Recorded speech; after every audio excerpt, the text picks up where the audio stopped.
Hari Hari. Good morning. I'm sure you have thought or have questioned yourself. Am I on the right path? Am I doing what I'm supposed to be doing? Uh, what should I be doing with my life? Depending on your age, you will have had these questions. The questions may have been a bit different. What should I do? Or if you're younger, if you're older, questions may be, have I been doing the right thing? Am I on the right path? There is, we know this, common talk about midlife crises. You reach a certain age and you begin to think about what have you done, what you should be doing. And if we've had a relatively or as healthy an upbringing as possible, then going through those times, those years, or that period can actually be and actually should be very uplifting, very inspiring, and be the cause or give great hope to us. On the other hand, if we've not had such a wholesome upbringing, or if we've experienced a lot of trauma, or not even just trauma, maybe pressure from society, or just the reality of our situation, if we grew up in somewhat dire circumstances, then it can be a little more challenging when we have those questions later in life. And sometimes individuals may act out such things negatively, causing harm to themselves or family members or dependents. But that's not the point I'm trying to get to. The point I'm trying to share with you today is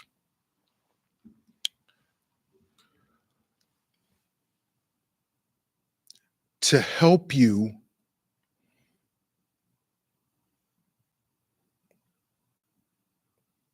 live the most fulfilling life possible for you individually.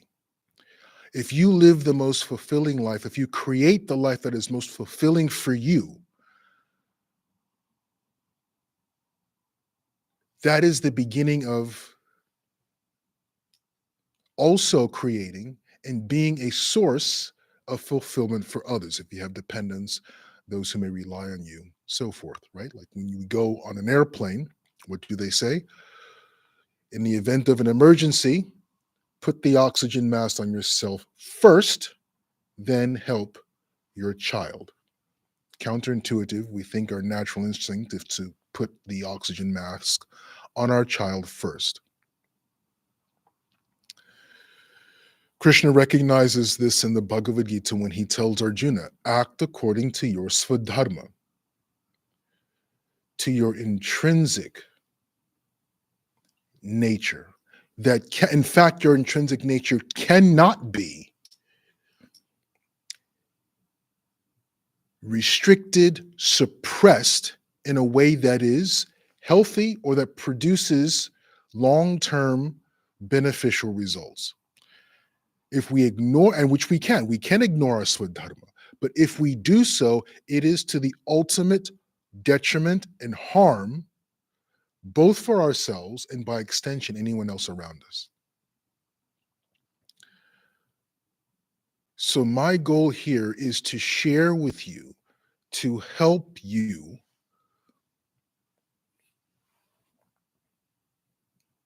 live according to your Swadharma.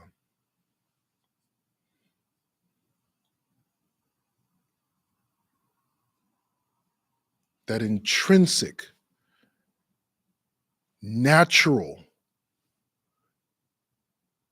instinctive nature and qualities that we have.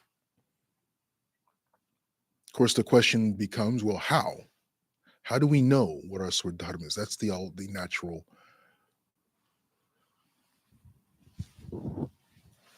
the follow-on question. How do we know what is our Swadharma?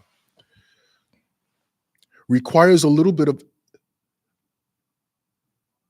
self-knowledge, self-exploration, self-awareness, but not much. The problem is not really knowing what our Svadharma is. The problem is having the courage to choose to follow it. That is most often the problem. But let's start with knowing our Svadharma.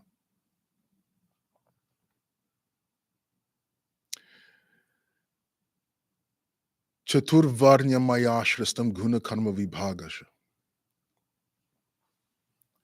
Krishna talks about this in the Bhagavad Gita. He talks about Varna and Ashram. Varna, the social categories, Ashram, the, one could say spiritual, but also more intrinsic categories of the individual's being, personality. When we look at this issue of the midlife crisis, right? The happiness arc. The happiness arc is shaped like a U, scientific studies reveal. In the beginning of life, we have a high level of satisfaction and happiness in our youth, kind of carefree nature. Then it takes a dip when we go into career, family life, responsibilities, and that. And then towards the end of our life, the happiness index, the happiness index rises again. Our happiness index fulfillment rises again towards the end of our life as we're kind of settled. Our career has taken its course. We've achieved some personal stability. Children are out of the house. Perhaps our parents, we've seen our parents pass on. We've helped them. And once again, our life satisfaction begins to go up. In Varnashram, we see this as well.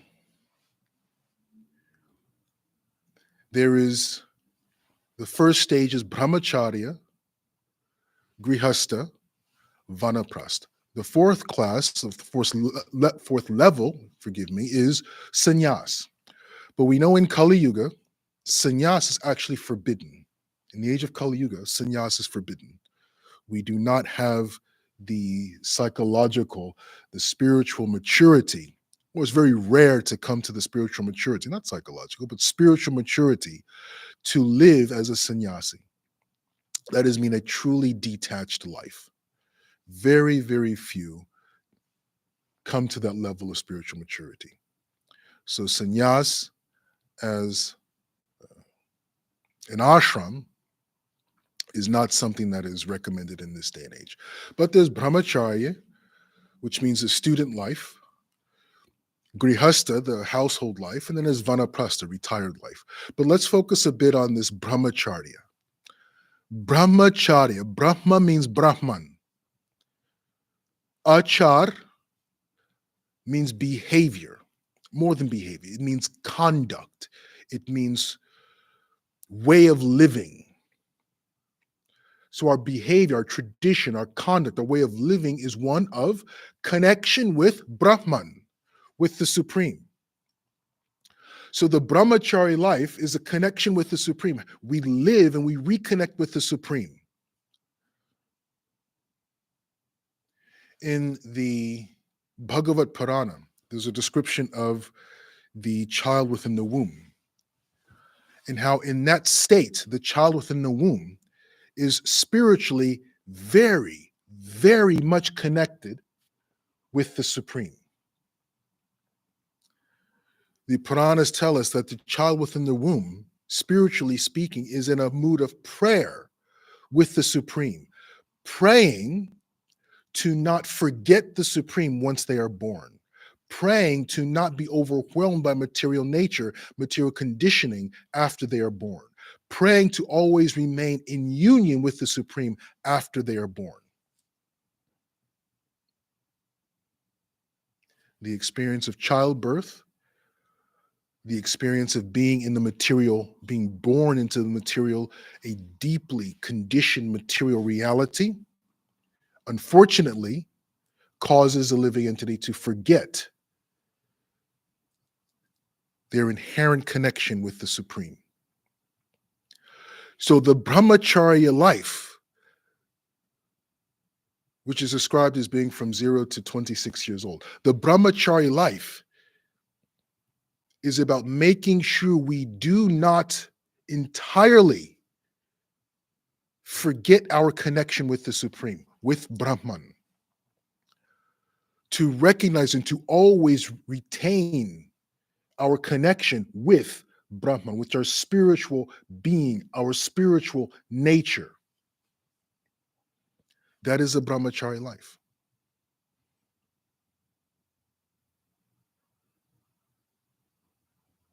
So, in connection with our Svadharma, in connection with understanding our inherent, intrinsic attributes in nature, it behooves us to look to our childhood, our early years in life.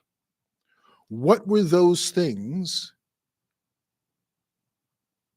to which we aspired, which gave us the most satisfaction, which captured our energy, our imagination, our aspirations? And it is not about, oh, I want to be an astronaut or a firefighter. It is not about, those are the activities. But what is the quality? When we look at those boyhood or childhood dreams, what were the quality of those dreams? When we were at play, when we were with our friends. In childhood, we had an unabashed expression, at least if we had a relatively healthy and wholesome childhood. Unabashed, uninhibited expression of our highest aspirations. We were in very close, there was no separation between our highest aspirations, our imaginations, and our connections with who we were as individuals. No separation. As we got older, peer pressure set in, the pressures of family, parents wanting us to be this and to be that. Yes, that changed. But go back to those childhood aspirations, because it was in childhood when we were closest to our spiritual selves. Very, very important. It is in childhood when we were closest to our spiritual selves.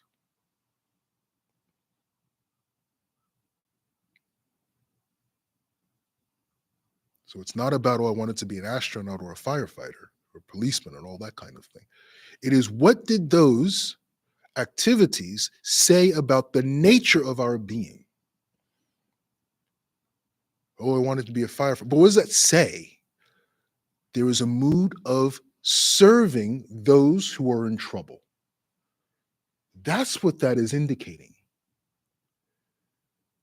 I want to be an astronaut. That is indicative of a sense of exploration, of curiosity, inquisitiveness, the desire to know.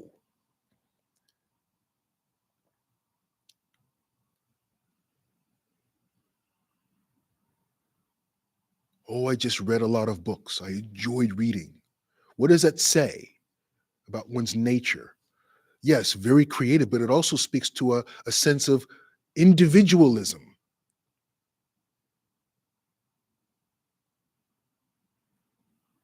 Solitariness, not in a bad way, because if you want to read, you have to be free from distractions. That is a quality, an attribute, to have calm, peace, quiet, free from distractions. Maybe having a family of 10 children is not for you. This is what we mean when we talk about understanding and being connected with our, looking back to our childhood. Those dreams, those aspirations have indicators to our nature.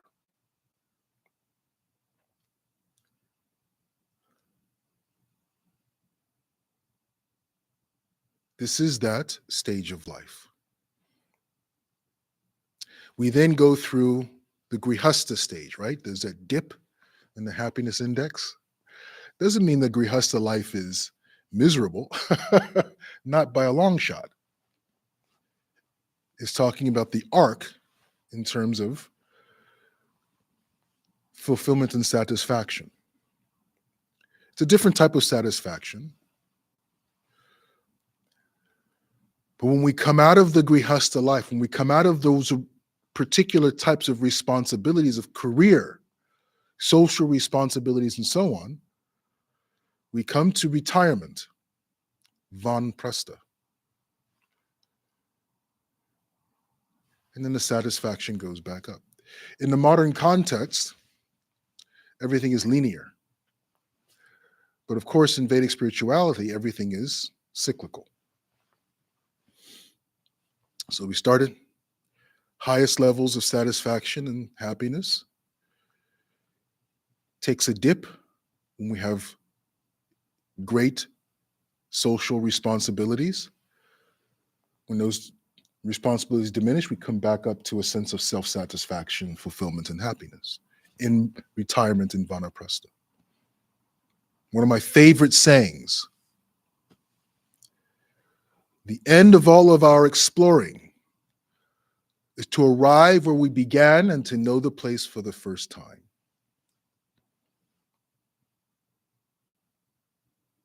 We lose ourselves in the responsibilities of the world. But we do not have to lose ourselves. Sometimes we may have to, what's that phrase? Dream deferred. We may have to defer various activities because we have the obligations of the world. Fair enough. But we must reconnect with them. That's Vanaprastha.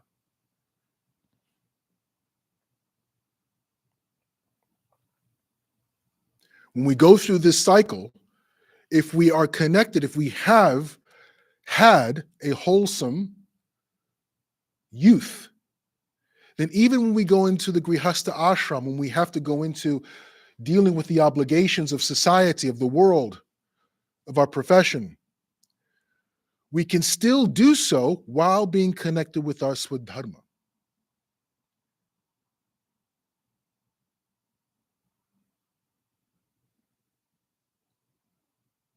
So there is still satisfaction, is of a different quality, but there's still satisfaction because we are engaged in our Svadharma. When we go into retirement, we're able to engage in our Svadharma even more without having so many of the social or professional responsibilities that life demands.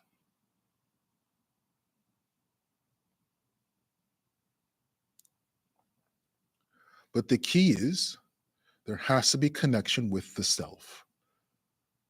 There has to be self-knowledge and self-acceptance more than anything else. And the problem is actually not self-knowledge regarding Svadharma. I don't know what I need to do. I don't know myself. Yes, you do. Yes, you do. It's more an issue of courage. It's more an issue of accepting yourself. Because we try to wear or live up to the labels pasted on our forehead by our family, by our religion, by society, by so many others, except ourselves. We wear the labels given to us by others rather than having self-acceptance. Knowledge of self and then accepting of self and living in accordance with that knowledge of self. That's the problem. We can come to self-knowledge relatively easily.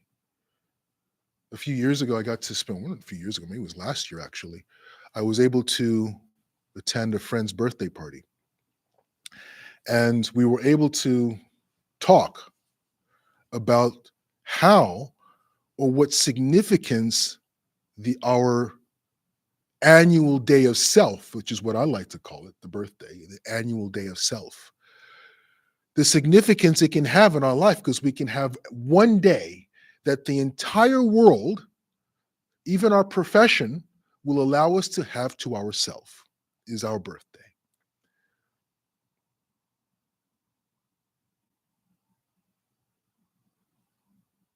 Even in the United States, they will expect you to work on Christmas, but you can say, oh, it's my birthday.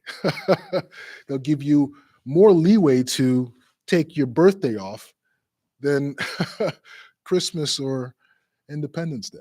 It is the one day where the world will let you have to yourself. Your family will let you have to yourself. Your profession will let you have to yourself. And in that, it can be an incredibly significant day for self understanding, self exploration, self discovery, self actualization, self reassessment. Forgive me, I keep hitting the microphone here. The point I'm trying to make is that we can relatively easily gain self understanding, self knowledge. We do so by going back to a time in our life when we were most connected with the Supreme, and we were most connected with ourselves spiritually, emotionally, and psychologically.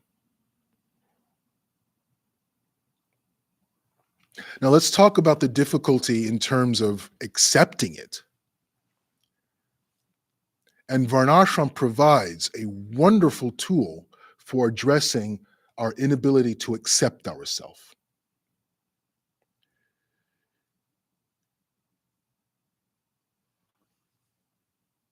Chaturvanya Mayashrastam, right? Krishna says, I created Varnashram according to Triguna, according to the modes of material nature and the various activities associated with the modes of material nature. I created Varnashram. And then, Om Purnamadha Purnamidam Purnat Purnamudachyate. The Supreme is perfectly complete. Whatever comes from the perfectly complete is also perfectly complete in itself. Varnashram is perfectly complete. Do not be put off by the Sanskrit terminology, which I will have to use. Varnashram is universal. The principles are universal, right? This U-shaped representation of fulfillment exists. We see it in Varnashram just as it's been discovered or recognized in psychological science. So let's not be lost in terminology. We'll just use it in order to facilitate our self-development and our self-understanding so that we're able to use courage to self-accept.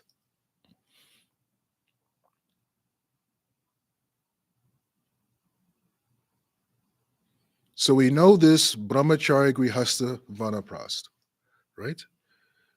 Our youth, then going to social responsibilities, and then into retirement. And we see in psychology where there is this what's called a midlife crisis, which is actually pretty much a myth. Midlife crisis. You reach a certain age and then all hell breaks loose. No.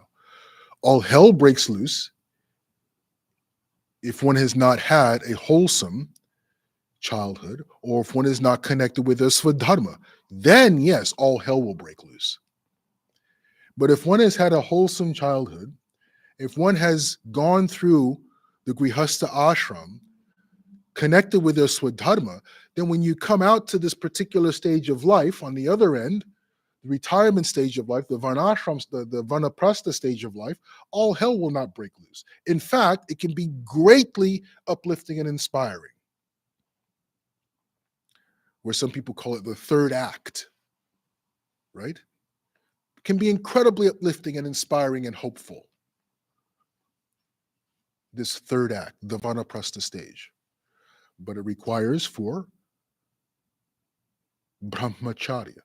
It requires a connection with the Supreme. It requires a connection with ourselves, an understanding of ourselves. And it requires the fact that we are connected with our Svadharma and we have been living and are living our Svadharma. So let's talk about this a bit more. So we talked about the ashrams, right? The stages of life. Now let's talk about Varna. And this is where the wheels come off the vehicle. Because thanks to the British, I take that back, not the British. Thanks to colonizers, the idea of Varna has been completely destroyed. The true philosophy, understanding of Varna and how it works has been completely abused and distorted to the fact that it is almost better to not even bring up the term Varna, right? Just like what was done with the swastika, what was done with the word Aryan, completely destroyed by the colonizing mindset and colonization.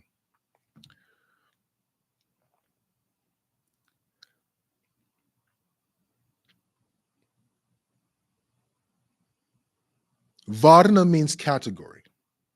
It also means color. And this is what colonizers used to colonize, to completely subjugate an entire region of the world, to subjugate the highest level of revealed knowledge, at least one of the highest levels of revealed knowledge in the world, the Vedic system of knowledge, Vedic knowledge, or the highest expression of knowledge, to completely distort. So they able to use the word Varna, and say it means color. So then there's a social hierarchy based on skin color. I mean, it has been so polluted. I mean, even to this day, I was listening to a program 6 or 7 months ago, and it was talking about some issue in California based on the Dalit and so on and so forth. And some person called in, professed to be a, scholar of religion and so on and so forth, and said, "Oh, Varna means color," and he got off into the whole, and he essentially just described the entire concept or the entire description of Varna that the colonizers gave 100, 150 years ago. Same thing, verbatim. And of course, the person who was leading the discussion was unable to correct and just accepted, once again, this distorted, perverted description of Varna. Anyways, I don't want to go off into that. Varna is described as one of the definitions of the word Varna. Yes, is color, but this is because in Vedic philosophy, energy has a description of color. Triguna, the three modes of material nature, sattva, rajas, and tamas, have a color associated with them. Yellow for satya, red for rajas, blue for tama.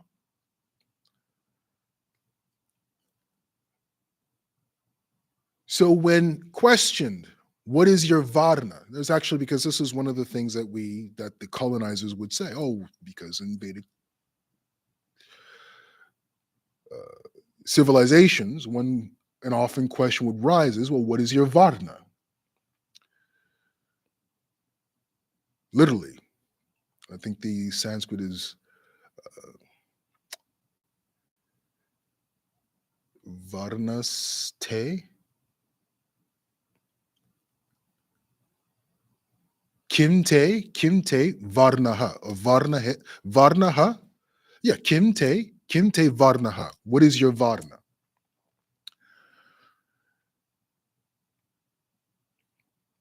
So the perverted understanding of this is, what is your occupation? And if your skin color was dark, then your occupation was a laborer, bricklaying. God bless the colonizers for coming up with this. But in actuality, the term means, what is the color of your nature? That it was the greeting. What is the color of your nature? Not what is the color of your skin. If you're standing in front of someone, you can see the color of their skin. So there was never a greeting in terms of what is the color of your skin. No, the greeting was, what's the color of your Varna? What is the color of your nature, of your being? But move aside the idea of color altogether, and it's, what is the color of your category, of your nature? And the reason why is the following. Varna, let me back up a little bit. I have to unpack this a little bit more. Very, very important. We understand this because this is about acceptance and having the courage to accept ourselves and live in accordance with that acceptance, with that knowledge. Accept our Svadharma. That's the problem. It's not that we don't know our Svadharma. Our problem is accepting it and having the courage to live according to it, to choose living in accordance with our Svadharma. That's the problem. So I'm going into the weeds here very deliberately because it's going to give you the ability, the power of self-acceptance, which will lead to courage to choose.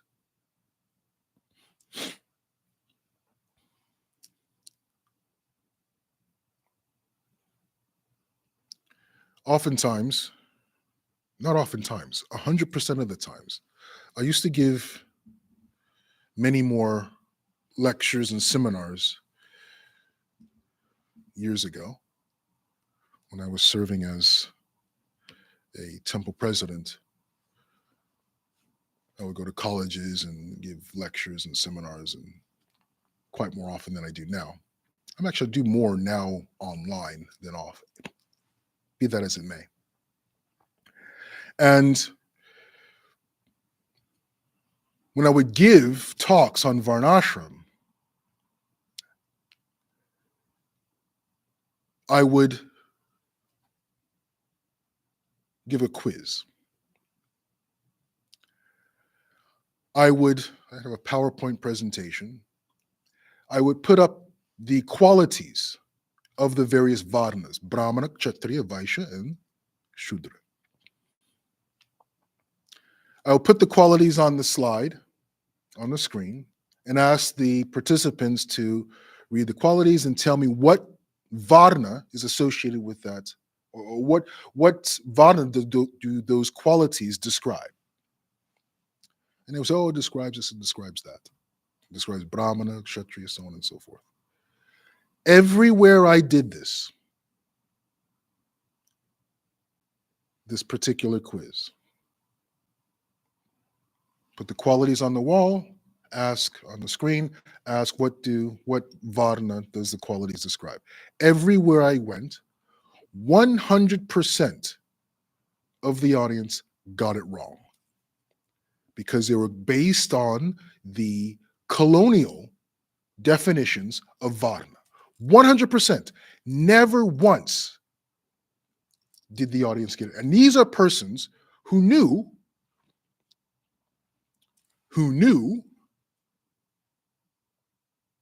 about the Varnashram system, whether they were, they studied it briefly to some extent, or they grew up in India, born from India, or they had a background in Hindu Vedic thought, knew the Varnashram system 100% every single time. Now, granted, I doctored the test.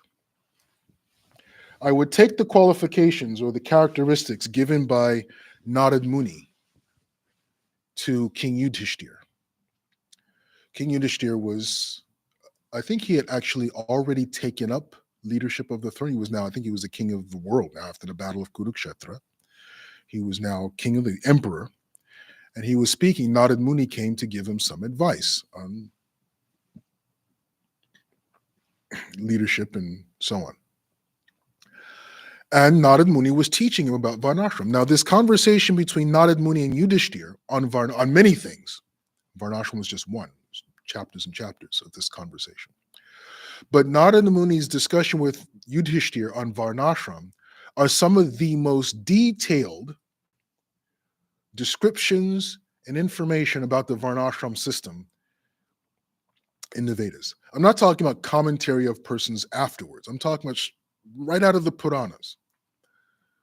The most detailed knowledge we have, or descriptions. I wouldn't say detail, I would say very, very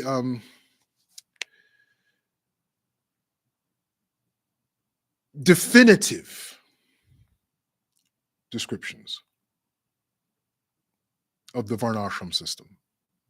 And then later commentaries became a little more detailed until the colonizers came and did what they did to it. So I took the qualifications, the characteristics Narad Muni used to describe the Brahmanas, Kshatriyas, Vaishyas, and Shudras. So those were the qualifications. So you know what I was getting at. So when I put the qualifications up, I put up a list of qualifications, and I said, oh, those are the qualifications of a Kshatriya. I put up, courage, determination, leadership. Oh, those are the Kshatriyas. Easy. So on and so forth. I would put up, and this is where I would tweak it. I put up a list of characteristics: cleanliness, truthfulness. What are some of them? Self-control,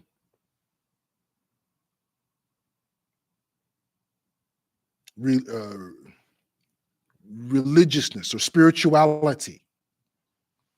These are the lists. Put that on the screen. And I would ask, which Varna is this?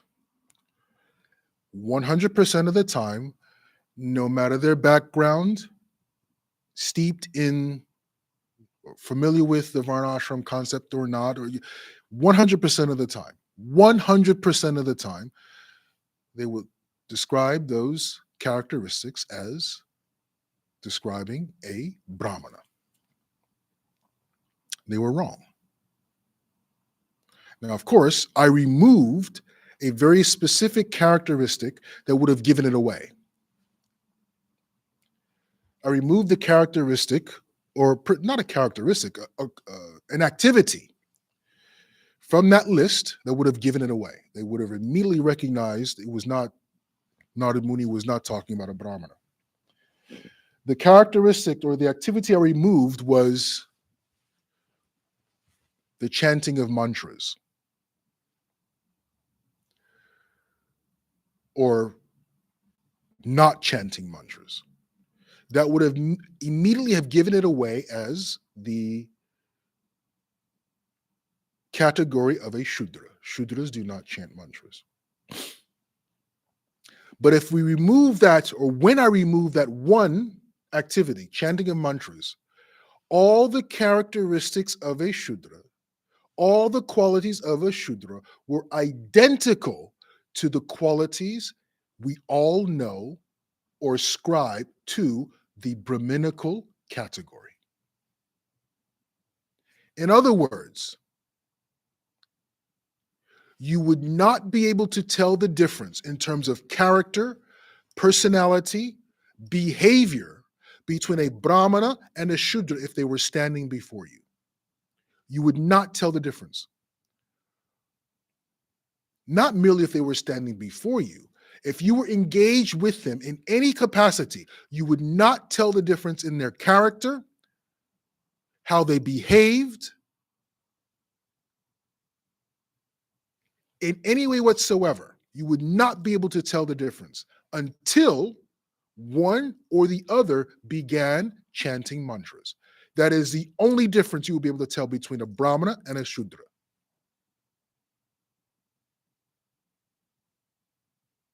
The only difference.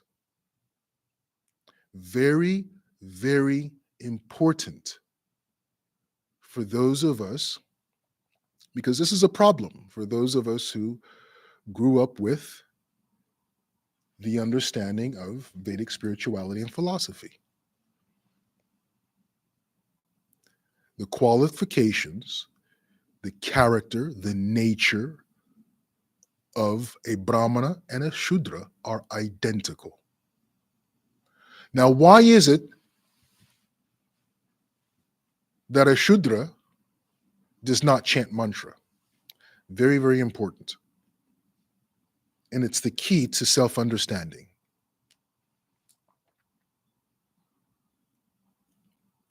Before we go down that road, we have to go down another road, take a bit of a detour.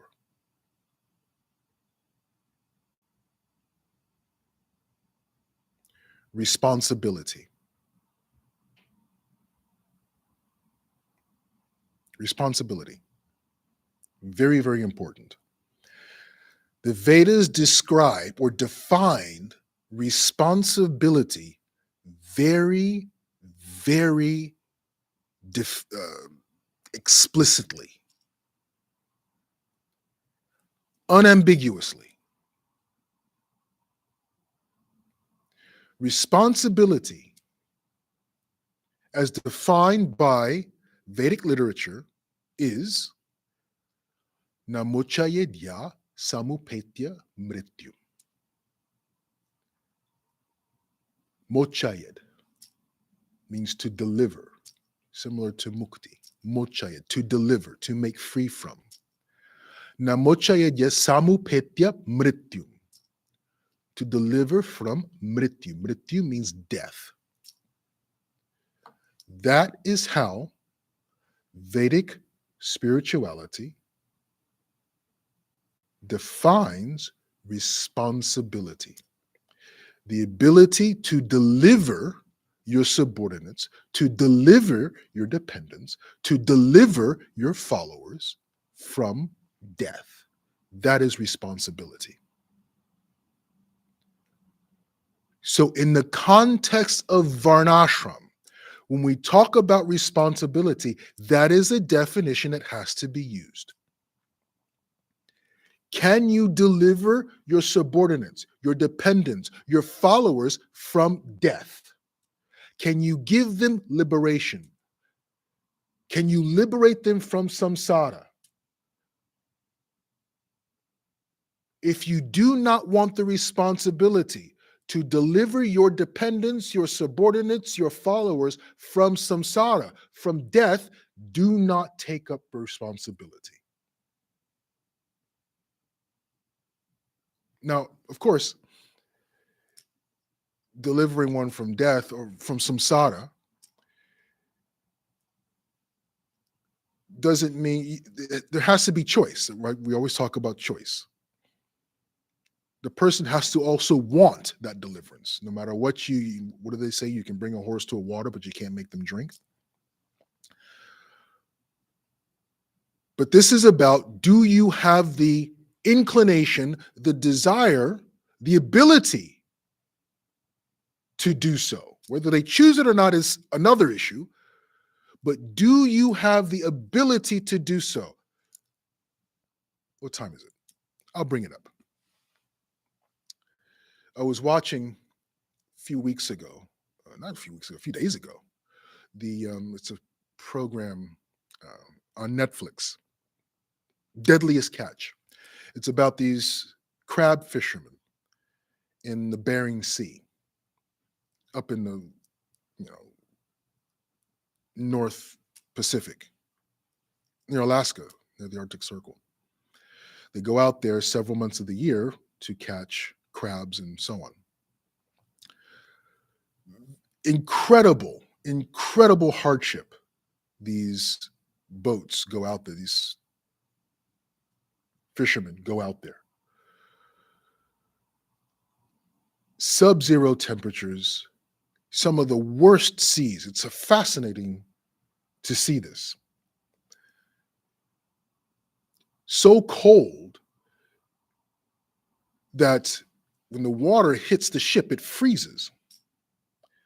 And they have to spend hours a day with sledgehammers knocking thick slabs of ice off of the ship, the hull of the ship, and so on. Because if it stays there, it becomes top heavy and it will capsize the ship.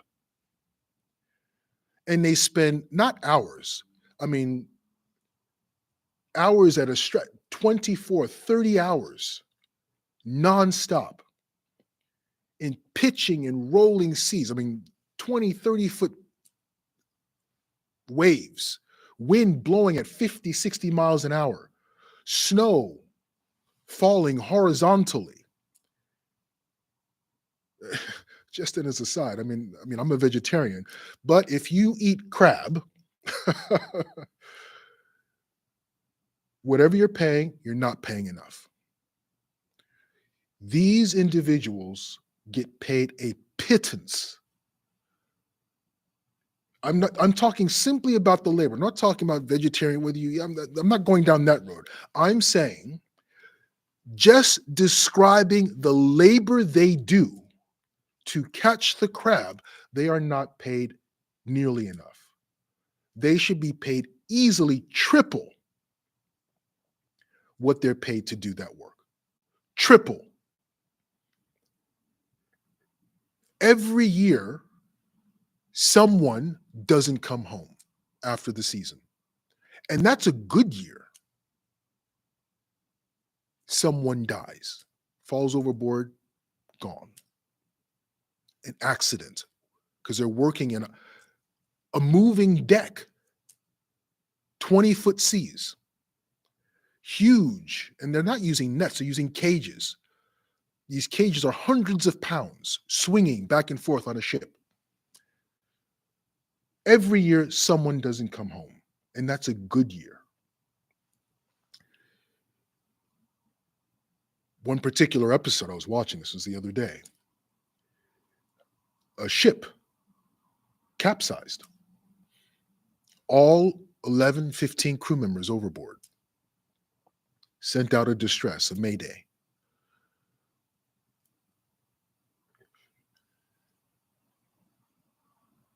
Pilots are some of the smartest people on the planet. Are among the smartest people on the planet. Pilots.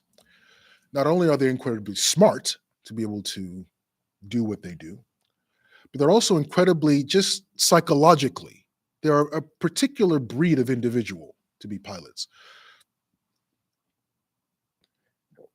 Military pilots, jet fighters, another, even, I won't say higher, but just another breed of individual.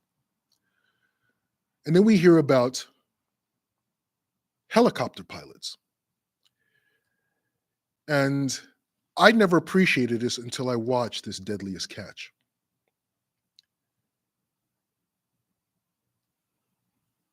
I had a friend with whom I went to school who went and got his helicopter's pilot's license. And he was describing this to me, which is why I'm sharing it here. A little bit off topic, but don't worry, I'm going somewhere with this. Helicopter pilots. Because helicopters are, so I have heard, are the one aircraft that is trying to fall out of the sky. Every other aircraft, at least it gets up to speed, it will glide. It it becomes actually very easy to stay aloft. But a helicopter is constantly trying to fall, deliberately trying to fall out of the sky. When something goes wrong, it drops like a stone. There's no gliding, or there's very little gliding in a helicopter. So, helicopter pilots are known to be some of the most skilled pilots of all. Found out when I was watching this episode that it is actually rescue helicopter pilots are considered the most skilled, not just the most skilled and smart, but just the nature of who they are. So I was watching this episode and they called in the Coast Guard to go and find. I mean, this is they're in the Bering Sea. There's a mayday, but they have no real. I mean, there's hundreds of thousands of square miles of water. These helicopter pilots, they go out there, the Bering Sea, and they are also in the same weather. They're not flying above the clouds. They're in the same weather because they have to be able to see the ocean surface. So they're also flying in wind that's going sideways. Visibility is next to nothing, and they're in an aircraft that is trying to fall out of the sky. And these pilots were flying for hours. Now, I don't know, maybe they edited or not, but it seemed to me like they were flying for up to 17 hours. Now, whether they refueled or not, I had no idea a helicopter could even stay aloft for 17 hours, considering fuel. Maybe they refueled, I don't know. But it took them 17 hours of flying to finally get to and find these survivors. 15 people went overboard. They found 4. I say all that, and I go into all that to say this. That's responsibility in the Vedic context. Are you a rescue helicopter pilot? Are you willing to, do you have the skill even to go out there? Do you have the inclination? Let's start with the inclination to go out there in such weather. Do you have the skill to do that? And then can you provide the equipment to rescue someone from samsara? That's responsibility in the Vedic context of Varnashram. So I went through all that so that you would have this understanding of where we're going now. Think of a target, right? A bullseye. You have the center and then the outer rings. That center bullseye, you have that center bullseye, then you have one outer ring, and then you have a third outer ring, and then you have just everything else. Those are the rings of responsibility. That center ring is the responsibility of a Shudra. That's that center, that bullseye. It is the narrowest scope of responsibility. So the Shudra is only interested in, is only capable of being responsible for saving themselves and their immediate family members from samsara. That's all. That's all the Shudra wants to be responsible for. The Shudra accepts, I can only be responsible for saving my direct family members from samsara, from death. The next ring around that bullseye, the responsibility, the scope is broader. Those are the Vaishyas. Those are the ones who have the inclination to be responsible for more than just themselves or their immediate wife and children or family members. And they're willing to take on, they have the inclination to take on the responsibility to save their community from samsara. So they will engage in charity.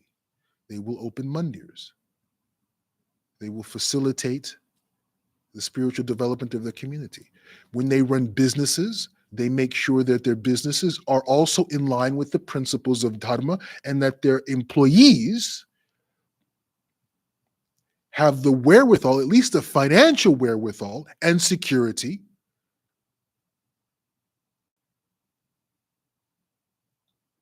to pursue their spiritual development. Those are the Vaishyas. The Vaishyas have this inclination, want to be responsible, as defined by Varnashram, want to be responsible for a larger group. Then you have that third outer ring. Those are the Kshatriyas. They have the inclination to take up the responsibility for a larger group of society and to save them from namochaya yasamupetya mrityum, from death. Those are the Kshatriyas. They will take up the responsibility for nation states, for the world.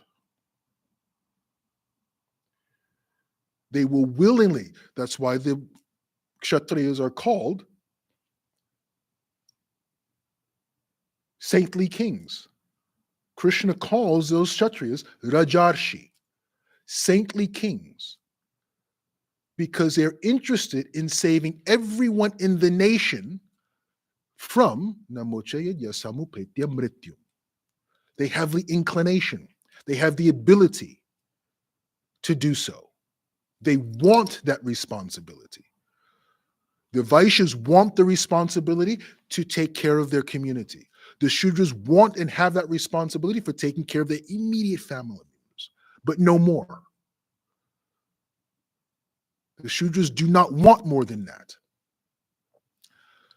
Beyond the Kshatriyas, you have everything else. Those are the Brahmanas. The Brahmanas want the responsibility. They look out in the world and they want to save everybody from Janma, Mrityu, Jara, Vyadi. They want to save everybody from samsara. That is the inclination, that is the mood of a Brahmana.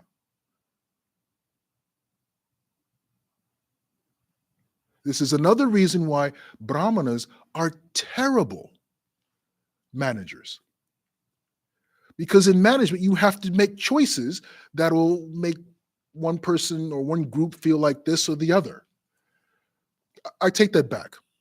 Brahmanas are actually very good emergency managers. When society or the situation has gone adharmic, when the situation has gone off the rails, off the principles of dharma, the Brahmins are expert at bringing it back.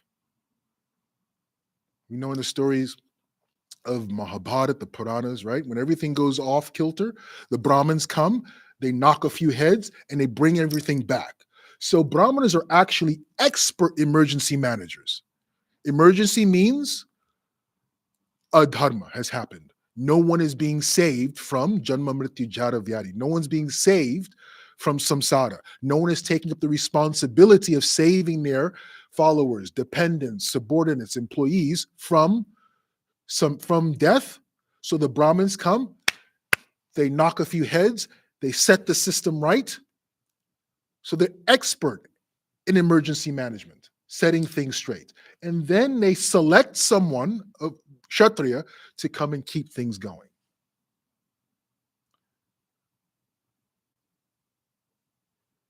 But let's get back to the point. The point here is now we have an understanding of Varna. We thought Varna had to do with whether you were white or black or dark skin, light. It had nothing to do with that. Varna is about what is your Varna? Kinte Varnaha means what is the color of your inclination? Are you only interested, only have the capacity to save yourself, your wife, and your children, your parents? Shudra? Or do you have the inclination to save your community? Or do you have the inclination to save the world? Because based on your inclination, we can share. We have common, we share common ground in terms of we want to be liberated from birth and death. But a person who's dealing with only wanting to be responsible for the liberation of their immediate family members will have a hard time connecting with I wouldn't say appreciating. Appreciating is a wrong word because there's appreciation across all these because they all have their particular roles. But there is a bonding with individuals who have the same inclination. That makes perfect sense. The problems of a Kshatriya are not the problems of a Shudra. That's all it's. On a level of some levels of bonding, there's going to be difference because the Brahmana is trying to save all of the world from death. Not just human beings, mind you. Animals, plants, all living creatures are whom the Brahmins are trying to save from samsara.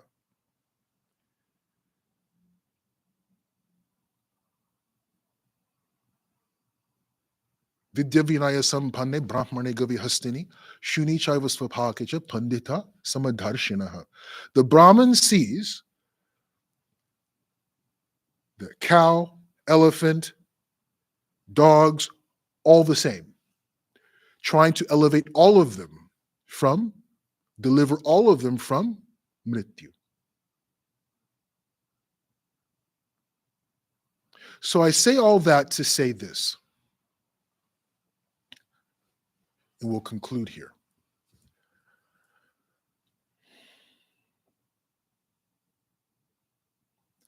In terms of your Svadharma,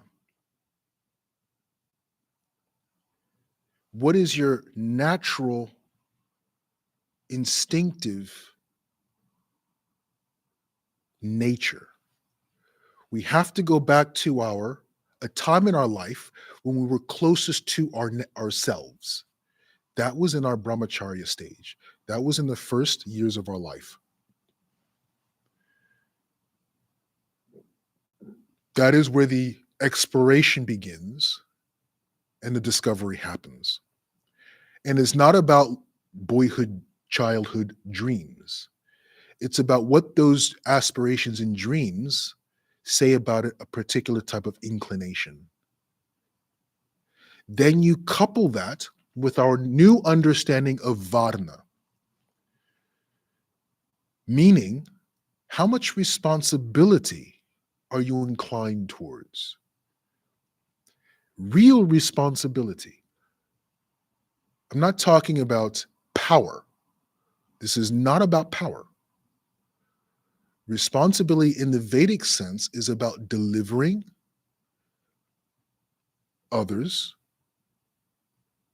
from birth, death, disease, and old age, from samsara.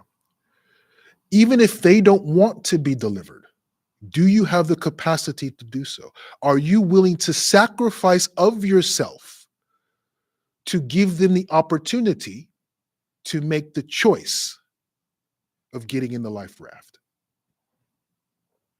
If you have no inclination, and that's okay. That's perfectly fine. Just know it. If you're only interested and only have the inclination towards and the capacity for saving of yourself and your immediate family, that is your Svadharma.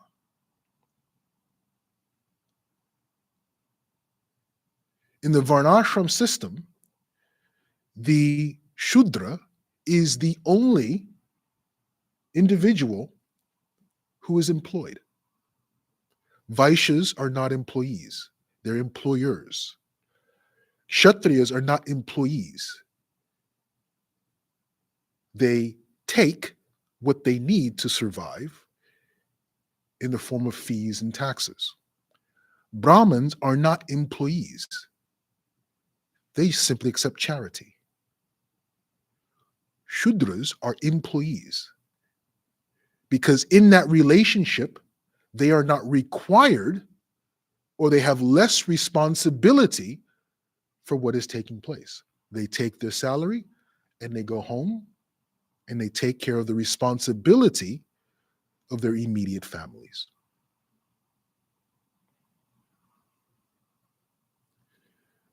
This is a discovery of our Svadharma. These two taken together.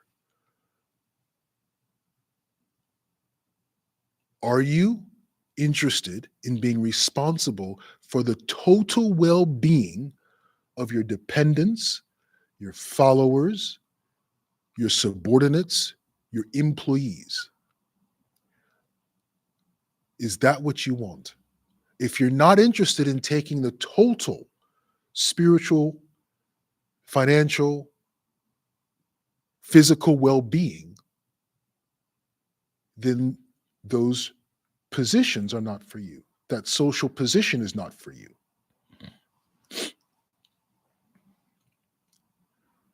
What aspirations did you have as a child in your boyhood, in your childhood? Keep saying boyhood, I mean childhood. And don't be distracted by, oh, I loved playing soccer in my childhood. What is it indicative of?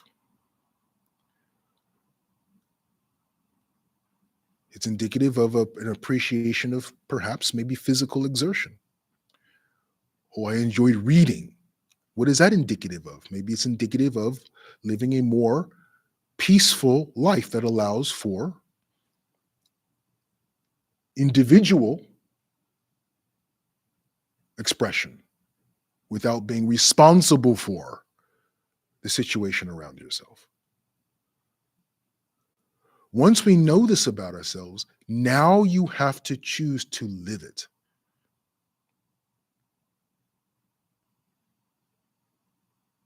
That's where the courage comes in. I spent all of this time, it's been more than an hour now, I spent all of this time describing how to discover your Svadharma. But really it comes to then choosing to live it. That takes courage. That takes courage. But once there is an acceptance of your intrinsic nature, once there is an acceptance of your Svadharma, living it becomes almost an imperative that you cannot deny. It constantly pulls at you. It constantly tugs at you. You may suppress it to your detriment, but once there's a recognition, it's a voice in the back of your mind. The only question is, does our fear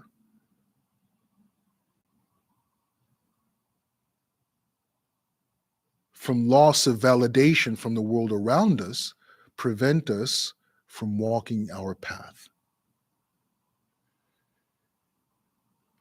Are we so addicted to the validation of others? Are we so addicted to the labels that society puts on us that we forgo the path in front of us, our path, our unique, specific path that lies before us?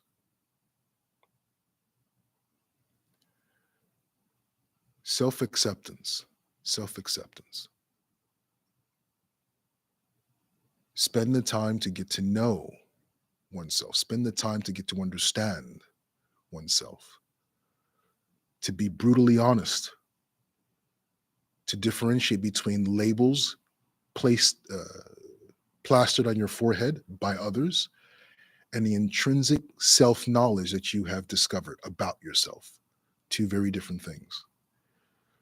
And the more you spend time in self-knowledge, the more it becomes an imperative to live in accordance with that self-knowledge, with that self-realization.